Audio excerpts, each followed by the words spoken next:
ver esa situación que estaba dándose de la mala predicación sobre las indulgencias y redacta 95 tesis o afirmaciones sobre indulgencias que manda a este arzobispo Alberto de Brandenburgo. La polémica crece, esto llega a Roma, Lutero comienza a promover una serie de reformas, por ejemplo, dice que el papado no es de institución divina, o sea que el papa no ha sido puesto por Cristo ni por Dios, dice que la única autoridad en la iglesia es la Biblia. También va a afirmar que es conveniente suprimir el celibato de los sacerdotes, va a dejar nada más 2 sacramentos, el bautismo y la Eucaristía, y algo de la confesión. No va a creer en la transustanciación, que es la Eucaristía, cómo se convierte en el cuerpo y la sangre de Cristo de manera, en cuanto a explicación, la transustanciación, y va a negar la presencia real de Cristo en la Eucaristía después de la misa. También va a decir que la misa no es sacrificio, y instó al pueblo alemán y a sus príncipes a rebelarse contra la tiranía en Roma. Varias personas vieron que Lutero no sería un verdadero reformador porque había cambiado verdades esenciales en la iglesia. Desde Roma se dieron intentos para que se reconciliara, para llegar a un arreglo, pero todo se fue complicando más. El tema fue que en el año 1521 Lutero fue excomulgado. 1521 se da esa ruptura de Lutero en Alemania con la iglesia de Roma, excomulgado por herejía por el Papa León X. ¿Qué pasó después? Comenzaron a darse como mezclas entre política y religión. Varios príncipes alemanes estaban interesados en romper o en rebelarse contra el emperador Carlos V en aquella época. Ante un movimiento campesino del año 1525, unos campesinos que pedían reformas sociales y religiosas, Lutero va a invitar a los príncipes a aplastarlos y se dio realmente una auténtica masacre. Luego Lutero se casó con una mujer que había sido monja cisterciense llamada Catalina de Bora, y eso le desprestigió entre varios de sus seguidores. Y más bien, como la iniciativa del control de la reforma se fue asumiendo cada vez más por los príncipes alemanes. En el año 1529, ante una decisión de la Dieta de Espira, un órgano que tenían los príncipes para reunirse, ante una decisión religiosa, los estados llamados evangélicos protestaron contra esa decisión religiosa que se formuló en ese momento. Y ahí se les comenzó a llamar protestantes, a esos que estaban protestando contra esa decisión. Finalmente, ante todo lo que estaba pasando en ese momento en Europa, el Papa, animado por el emperador, va a convocar un concilio, año 1536. Ese concilio pues tardó casi como 10 años en comenzarse. Lutero, mientras tanto, recrudeció su actitud y escribió cosas groseras contra el Papa. Llegó a llamarle anticristo junto con otros insultos. Al final, en el año 1545, se dio ese concilio de Trento, que promovió una verdadera reforma en la Iglesia católica. Bien, así surge lo que se llaman los protestantes. Luego surgen otras comunidades en esa misma época. Por ejemplo, Zwinglio en Suiza, Calvino, también ahí en Suiza. Él fue más radical que Lutero y va a generar lo que se llaman los calvinistas en los Países Bajos, o llamados también hugonotes en Francia. Luego en Inglaterra, en la isla, a la par de Europa, esa isla grande, el rey Enrique VIII, que había sido defensor de la fe a favor del Papa contra Lutero, en un momento decide que quiere casarse con otra mujer y pide que se anule su matrimonio con Catalina de Aragón. El Papa se niega porque era un matrimonio válido. Este rey llamado Enrique VIII va a divorciarse. Se divorcia y se casa con la conocida Ana Bolena. Y esa ruptura con el Papa generó una gran división. Ahí surgen los llamados anglicanos. En el año 1534 se firma el acta de supremacía en el cual el rey de Inglaterra sería la cabeza de la iglesia ahí en Inglaterra. También murió ejecutado Tomás Moro, un cristiano católico que quiso ser fiel a la doctrina del matrimonio, ejecutado bajo orden de Enrique VIII. Nacen con él los anglicanos. Y luego comenzó un proceso, van apareciendo otros grupos y movimientos, por ejemplo, los menonitas por Maynard Simon, Holanda, 1536. Presbiterianos por John Knox, Escocia, 1560. Bautistas por John Smith y Thomas Helwys, Inglaterra, 1608-1611. Los metodistas John Wesley, Inglaterra, 1738. Los mormones Joseph Smith, Estados Unidos, 1830. Y los adventistas William Miller, Estados Unidos, 1844. Otros también cercanos a nosotros son los testigos de Jehová por Charles T. Russell, Estados Unidos, 1878. Ejército de Salvación, William Booth, Inglaterra, 1878. Y los Pentecostales en el país de Gales, 1904, y en Estados Unidos en 1906. Finalmente está la Iglesia de Unificación, fundada por Sun Myung Moon en Corea en 1954. Y como hemos visto, la Iglesia Católica, fundada por Jesucristo en Palestina hacia el año 33. Generalmente lo que se daba era que alguien se salía de su grupo anterior y formaba otra comunidad, iglesia o secta, como uno pueda llamar. Actualmente hemos visto ya lo que pasó en el primer milenio y en el segundo milenio se dieron estas rupturas, ortodoxos y protestantes. Actualmente, ¿qué enseña la Iglesia Católica o qué nos ha ido transmitiendo?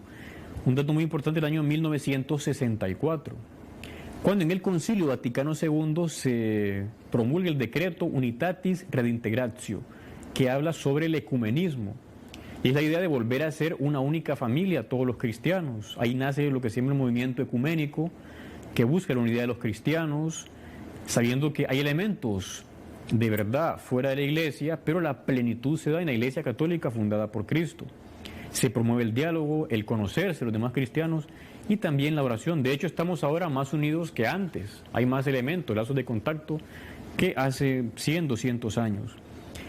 Por otra parte, el año 1999, muy importante porque se firmó una declaración católico-luterana sobre la justificación. Ahí se recuerda que somos salvados por la gracia, por la fe, no por nuestras obras. Pero sin nuestras obras no vamos a salvarnos porque ellas evidencian la fe que tenemos. Ahí se levantan las condenas del Concilio de Trento contra luteranos, los que creen hoy en esta doctrina que ahí se explicitó en ese documento, que en el fondo es una doctrina católica, es la fe que siempre se ha creído.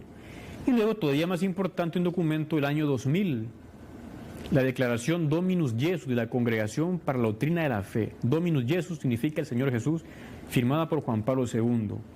En esa que viene a decir que Cristo no dejó un simple grupo, una simple comunidad, sino que Él dejó una iglesia. Él mismo está en la iglesia y la iglesia está en Él. Y que la plenitud del misterio salvífico de Cristo pertenece también a la iglesia, que está inseparablemente unida a su Señor.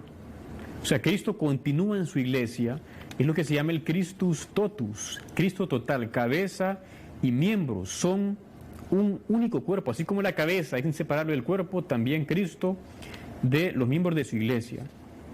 Luego se dice más adelante, en ese documento Dominus Jesus, número 16, que la iglesia de Cristo subsiste actualmente en la iglesia católica y que afuera puede que hayan elementos de esa iglesia. Por ejemplo, los que poseen la sucesión apostólica, el episcopado de la Eucaristía, pueden llamarse verdaderamente iglesias particulares, aunque no estén en comunión con Roma, como sería el caso de los ortodoxos. Luego están los que se llaman comunidades eclesiales, que por no tener la sucesión apostólica no pueden llamarse en sentido propio iglesias. Y así otras tantas enseñanzas que va dando esta declaración Dominus Jesus, que es muy interesante.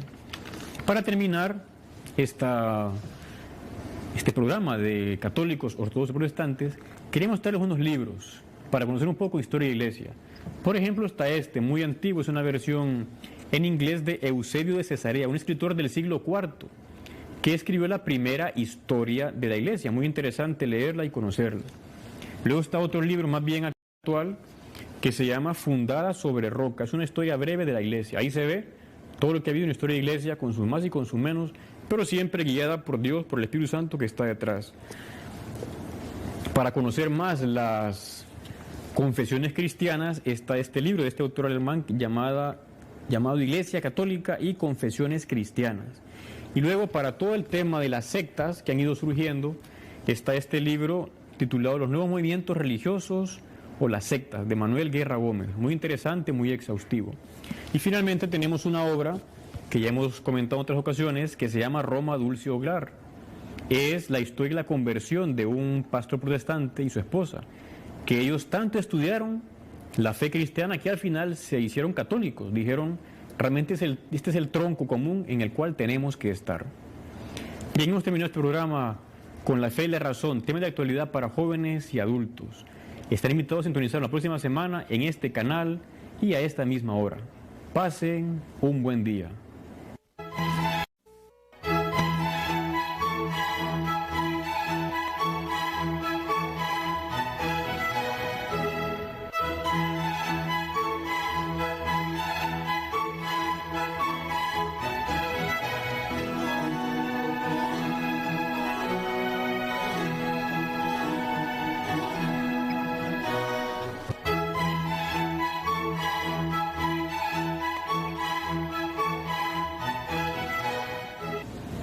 Hola, ¿cómo está? Les saluda el padre René Grimaldi.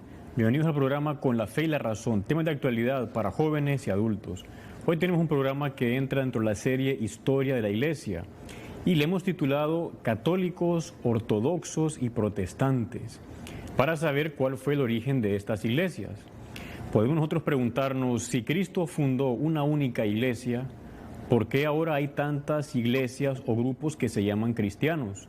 Básicamente en este programa veremos cómo se dieron esas divisiones, en qué consistieron y dónde está realmente ahora en el siglo XXI plenamente esa verdadera iglesia de Jesucristo. De manera sintética podemos decir que en el primer milenio de la fe cristiana había una única iglesia fundada por Jesucristo. En el segundo milenio comenzó la división con los ortodoxos y los protestantes.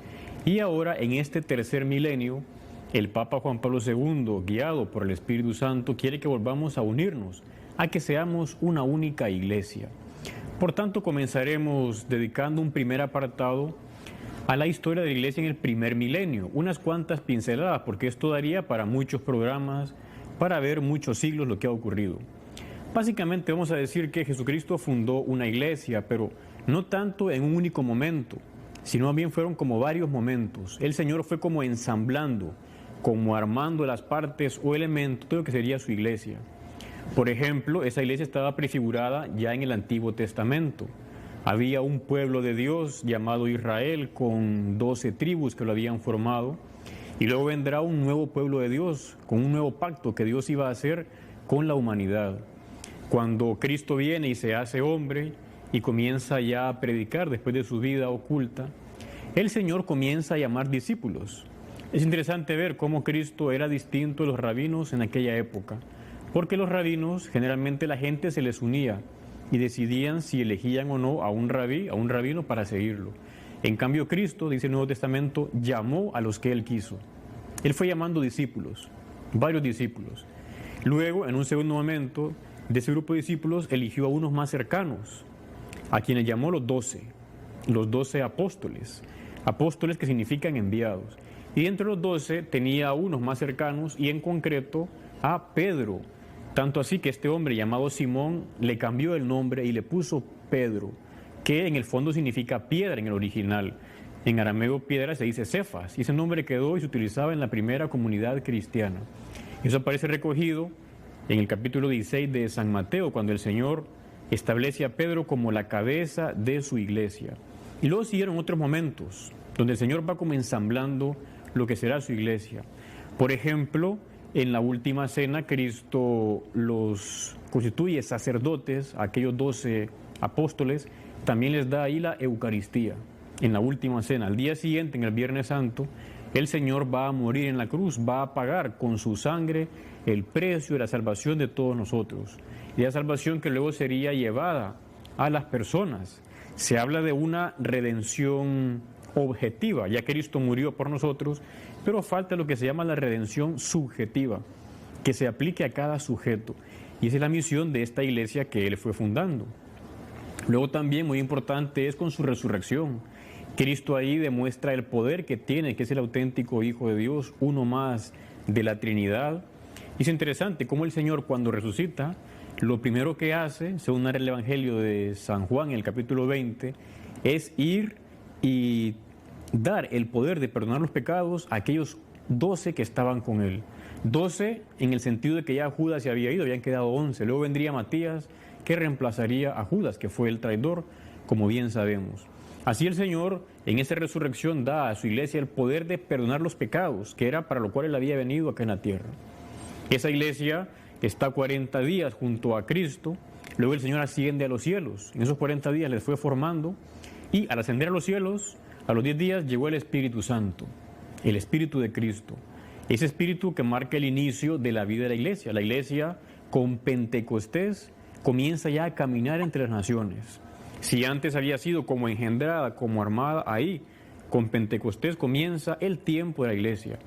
Es muy bonito ver en el libro de los Hechos de los Apóstoles, en el primer capítulo, aparece una descripción de quiénes estaban en esa iglesia. Ahí aparecen los apóstoles, Pedro, Juan, Santiago, Andrés, y dice, todos estaban junto a María, la Madre de Jesús. Desde el inicio, la Virgen María ha sido elemento fundamental, fundante de la Iglesia. De hecho, todo comenzó con el sí de ella. Sabemos en el anuncio del ángel, en la encarnación, cómo la Virgen atrajo hacia sí al Espíritu Santo y el Verbo se hizo carne. Algo similar sucederá en Pentecostés. La Virgen atrae hacia sí al Espíritu Santo y nace la Iglesia. La Iglesia comienza ahí a caminar. Bien, de esta manera hemos visto de manera resumida cómo Cristo fundó su Iglesia, más que en un momento, en varios momentos. ¿Qué pasó después? Ya en ese primer siglo I aparecen algunas divisiones en el seno de la Iglesia. Algunos que ya no creían todo lo que Cristo había dicho y hecho, o no creían del todo en la presencia física del Señor. Ya San Pablo y San Juan en sus cartas aparecen comentarios respecto a esas divisiones que había en la Iglesia. Pero eran divisiones, podemos decir, pequeñas, que no generaron como otra Iglesia. También ya en esa primera época comienza lo que se llaman las persecuciones.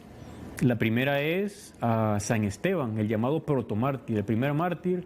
Mártir significa testigo, primer testigo de Cristo, que muere lapidado por algunos judíos, entre ellos uno llamado Saulo, que luego se convertirá y será San Pablo. De hecho, en los primeros 3 siglos hubo muchísimas persecuciones, muy sangrientas. Unas de ellas estaban promovidas por los emperadores, otras toleradas. Era un ambiente difícil, pero eso fue generando una gran unidad entre los cristianos. De hecho, un cristiano llamado Tertuliano acuñó una frase que dice que la sangre de los mártires es semilla de cristianos. O sea, entre más mártires, entre más cristianos morían, otros hombres se iban como animando a seguir ese ideal, porque veían la entereza de aquellos hombres y mujeres que morían por amor a Cristo, por amor a la Santísima Trinidad, por amor a esa verdad que habían recibido.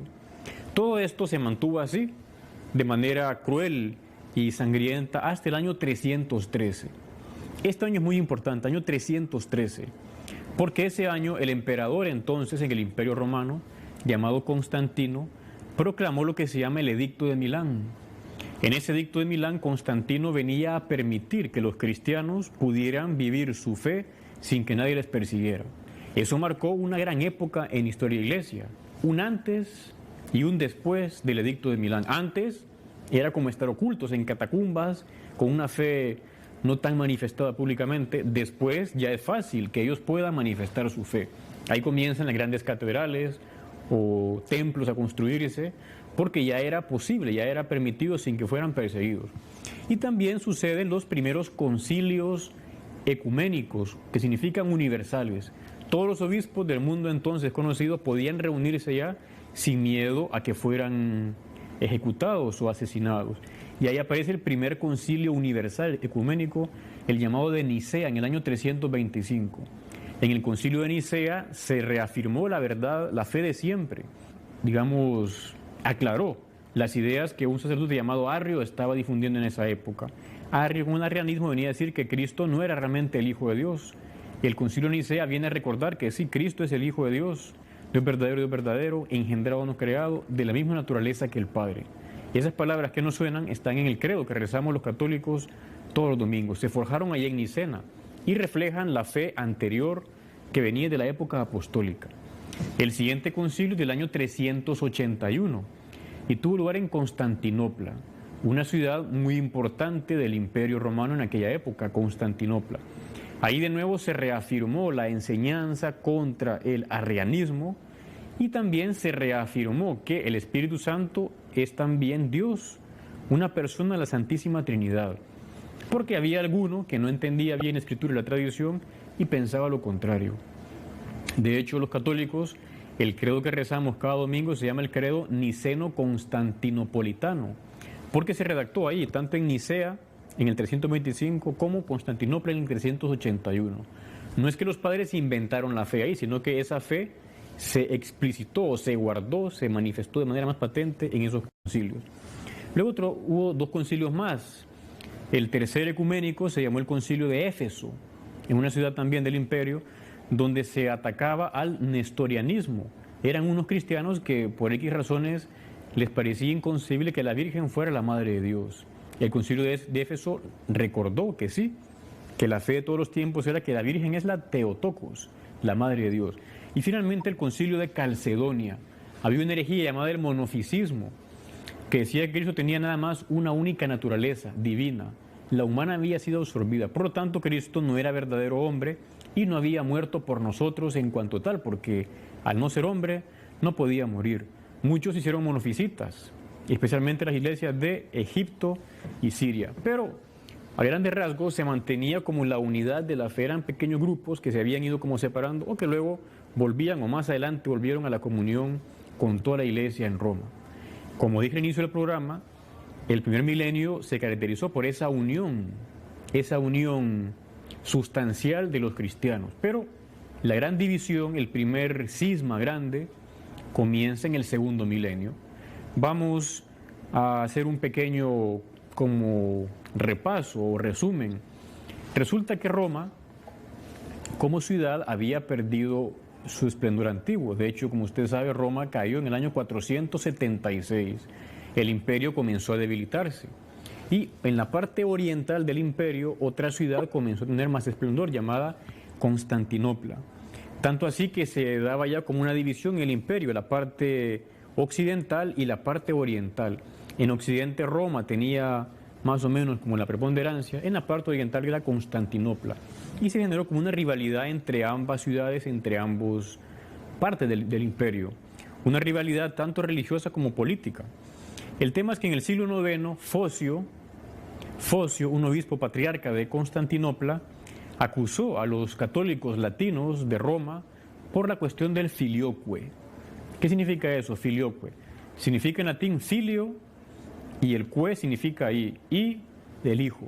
Hace referencia a que los latinos confesaban que el Espíritu Santo procede del Padre y del Hijo. Filioque significa eso. Mientras que los orientales, los cristianos orientales, veían más que era solo que procedía del Padre. Bueno, ambas posturas se podían conciliar, pero en ese momento, por las circunstancias de la época, no se dio como esa conciliación.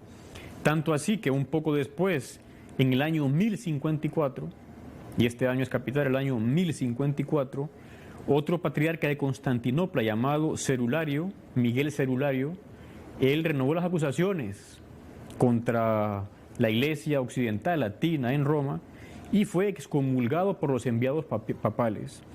Y en ese momento parte de la iglesia de Oriente se separó de la comunión con Roma. Ahí surgen los llamados ortodoxos, que significa doctrina correcta. Ellos se llamaron así, los ortodoxos, y realmente con ellos pues tenemos muchísima afinidad.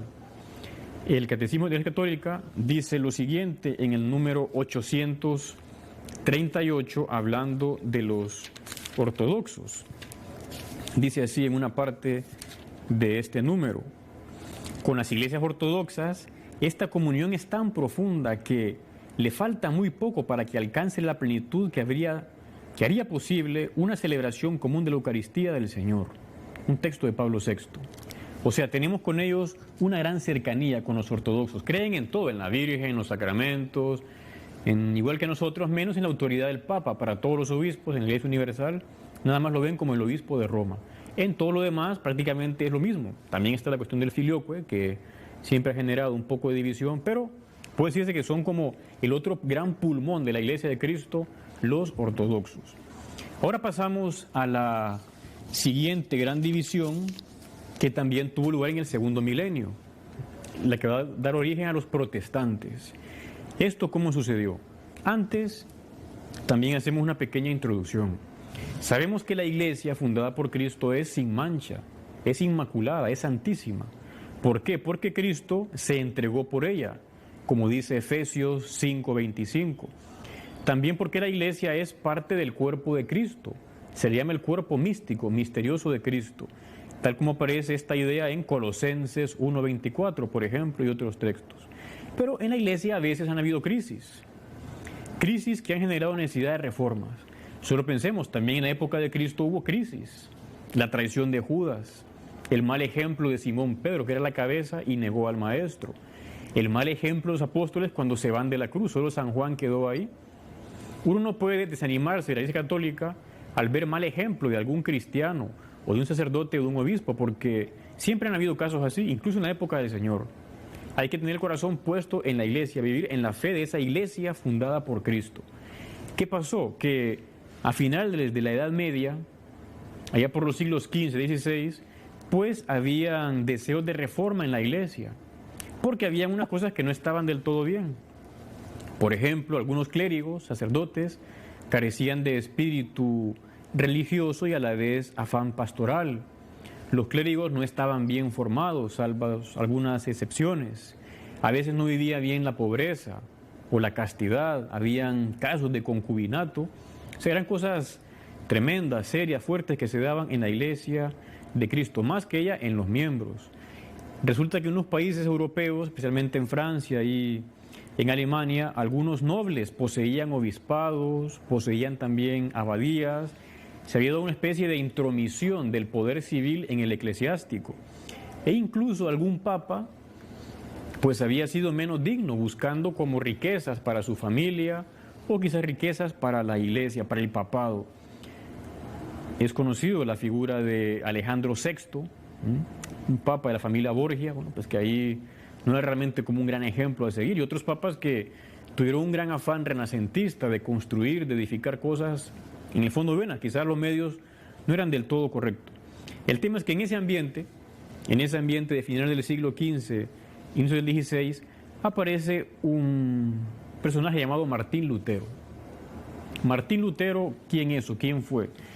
Él nació en el año 1483. Era hijo de unos campesinos prósperos en Alemania. Recibió una educación bastante rígida. A raíz de una tormenta eléctrica que tanto le afectó, él hizo un voto de una promesa de entrar a un convento. Y a la edad de 22 años, 1505, entra al convento de los agustinos. Y 2 años después es ordenado sacerdote, el año 1507. Luego se dedica a estudiar teología y Sagrada Escritura en Wittenberg. Y hacia el año 1513, este sacerdote católico llamado Lutero, él va a reinterpretar con una luz nueva el pasaje de Romanos 1:17, que cita un texto de Habacuc 2:4, donde dice: el justo vivirá por la fe. Lutero saca como una enseñanza nueva de la lectura de ese pasaje. Va a decir que no hay mérito delante de Dios, que las obras humanas no cuentan nada para la salvación, sino solo la fe, porque está corrompida la naturaleza humana. El ser humano no puede colaborar en nada para su salvación. Va a decir que la justificación, la salvación es externa, que no afecta al interior del ser humano, no renueva al alma, no la hace santa a esa alma. Y a la vez comienza a negar el libre arbitrio, la libertad de las personas. Vamos a decir que Lutero, de manera así general, comienza como a exaltar la fe sin las obras, lo cual contradice lo que aparece en la carta de Santiago, que habla que la fe sin las obras está muerta, porque las obras testimonian la fe. En ese ambiente se encontraba Lutero. Por otra parte, también se dio algo que no era correcto. Resulta que un príncipe arzobispo llamado Alberto de Brandeburgo, en esa misma época, tenía 3 arzobispados, y necesitaba pagar a los banqueros para saldar sus deudas con la Iglesia de Roma por las tasas que había originado tener esos arzobispados. El tema fue que él mandó a predicar una indulgencia para recaudar fondos. Y resulta que un dominico llamado Juan Tetzel, pues comenzó a predicar y a decir él, por su cuenta, que la simple limosna bastaba para aplicar indulgencia a los difuntos. Bueno, esto era un abuso de entender la fe, la doctrina de siempre. Y resulta que más bien en este caso, este predicador exaltaba las obras sin la fe. Si antes Lutero tenía como una exaltación de la fe sin las obras, acá es como obras sin fe, lo cual no es correcto. De hecho, la Iglesia Católica en ese momento no estaba del todo definida como obligatoria la verdad sobre las indulgencias. Y este predicador pues se equivocó. Resulta que hay un año muy importante, 1517. En ese año Lutero estalla, denuncia en Wittenberg